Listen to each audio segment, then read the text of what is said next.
Unik on the Spot kali ini akan mengajak Anda ke sebuah daerah di Turan Malang untuk menelusuri sebuah bangunan yang unik dan megah. Bangunan ini disebut-sebut sebagai Masjid Tiban. Hal ini berlaku lantaran kabarnya masjid ini dibangun oleh jin hanya dalam waktu 1 malam. Bagaimana kisahnya? Berikut pemaparannya yang disajikan khusus untuk Anda.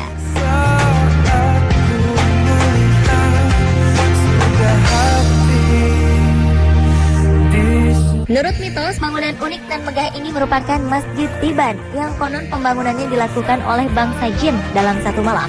Dinamakan Tiban karena bangunan ini tiba-tiba saja ada. Selain kemunculannya yang tiba-tiba, lokasinya yang berada di daerah pemukiman membuat masjid ini bak istana di tengah perkampungan. Namun faktanya bangunan ini bukanlah sebuah masjid saja. Bangunan ini merupakan kompleks pondok pesantren Biharu Bahri Asali Fadlaili Rohmah atau biasa dikenal dengan Ponpes Biba Al-Fadroh. Kompleks ini dibangun di atas tanah seluas 5 hektar. Jadi kalau ada orang yang mengatakan ini Masjid Jin, terus Masjid Tiban, Pondok Jin, Pondok Tiban, itu sudah tidak benar. Karena ini sengaja dibangun oleh para santri atas bimbingan Romo Yai dan Buya. Faktanya, pondok pesantren Biba Al-Fadroh mulai dirintis sejak 1963. Namun proses pembangunannya baru dimulai pada 1987 untuk menandai adanya santri atau pelajar di pesantren ini yang sudah menetap. Hingga pada 1992, pembangunan sempat terhenti. Pembangunannya memang bertahap, hingga pada awal 1998, pondok pesantren ini mulai dibangun kembali. Hingga saat ini, proses pembangunan masih berjalan dan bisa dikatakan baru rampung sekitar 40% saja.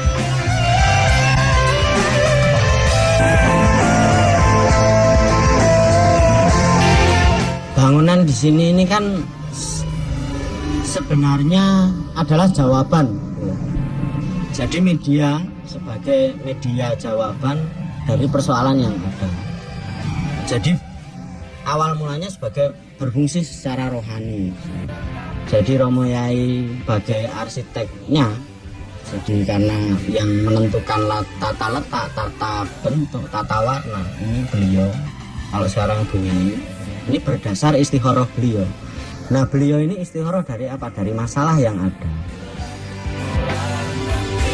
Pondok pesantren ini merupakan bangunan tanpa perencanaan, rancangan, gambar, dan desain seperti halnya bangunan pada umumnya. Oleh karena itu, wujud bangunan ini tidak memiliki blueprint. Untuk pembangunannya pun tidak menggunakan alat-alat berat dan modern pada umumnya. Para pekerja bangunan ini adalah santri-santri dari Pondok Pesantren Biba Al-Fadroh.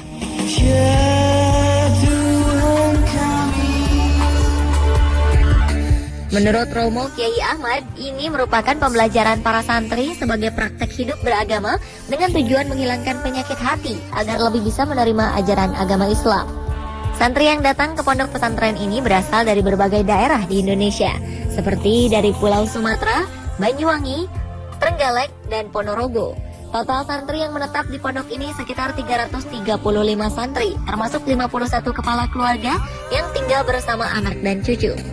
Hal unik lainnya dari bangunan ini adalah terdapat berbagai ornamen dan kaligrafi bertuliskan nama pondok, Asma Allah, dan Asmaul Husna yang dibuat, dicetak, dan dikerjakan sendiri oleh para santri.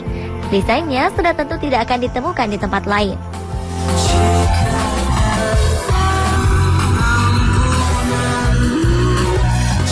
Keunikan lain dari bangunan ini adalah letak lantai ruangan yang tidak beraturan. Hal ini membuat para pengunjung akan tersesat dalam mencari jalan. Namun jangan khawatir, karena beberapa papan penunjuk jalan tersedia di sepanjang jalan, baik di dalam maupun di luar bangunan.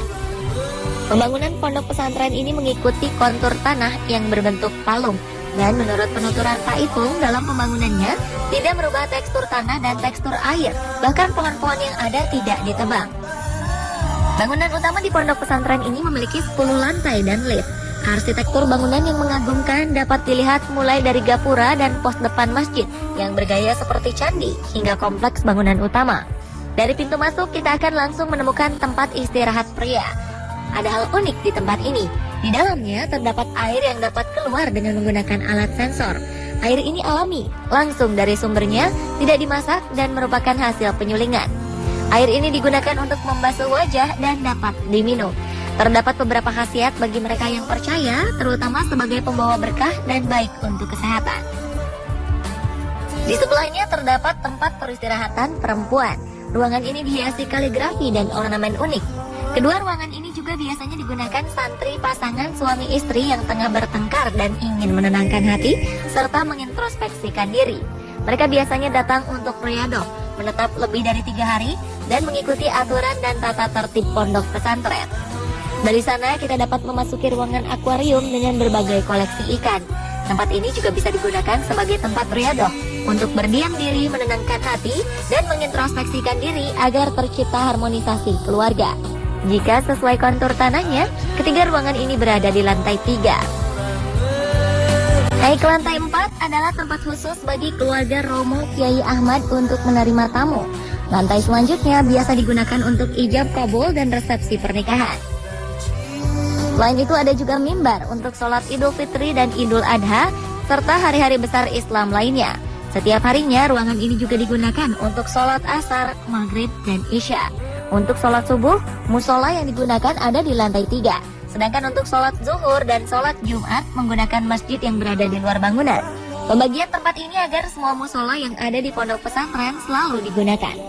Naik ke lantai 6, di sini terdapat ruangan untuk tempat beristirahat santri yang sudah berkeluarga.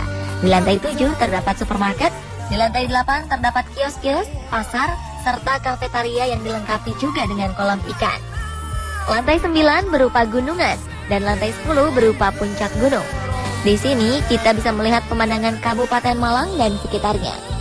Di lantai ini juga terdapat stalaktit-stalaktit indah menggantung. Ruangan-ruangan ini terhubung oleh suatu pintu. Ruangan satu dan lainnya mempunyai desain berbeda, lengkap dengan ornamen dan kaligrafi dengan berbagai model, jenis, warna, bentuk, dan corak. Meskipun bangunan ini belum sepenuhnya selesai dibangun, ada anak tangga dan jalan yang akan menghubungkan antar ruang. Jika lelah, ada beberapa tempat untuk beristirahat yang dilengkapi kursi dari kayu jati. Selain itu, di lantai atas terdapat kebun sayuran yang tumbuh subur. Para pengunjung wajib melapor di ruang informasi untuk mendapat kartu masuk dan kartu keluar tanpa dipungut biaya.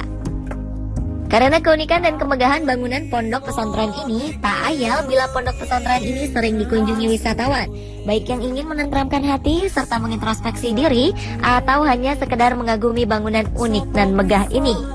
Tak jarang pondok pesantren ini juga dijadikan salah satu wisata religi. Menurut penuturan Pak Ipung, pihak pondok pesantren sifatnya menerima. Karena tujuan dibangunnya pondok pesantren ini, selain menerima santri untuk belajar, Romo Kiai Ahmad juga bercita-cita terhadap siapapun yang datang ke sini dan melihat bangunan ini akan tergetar hatinya. Dan akhirnya hatinya terbuka sehingga mendapat hidayah dan petunjuk dari Allah Subhanahu wa Ta'ala.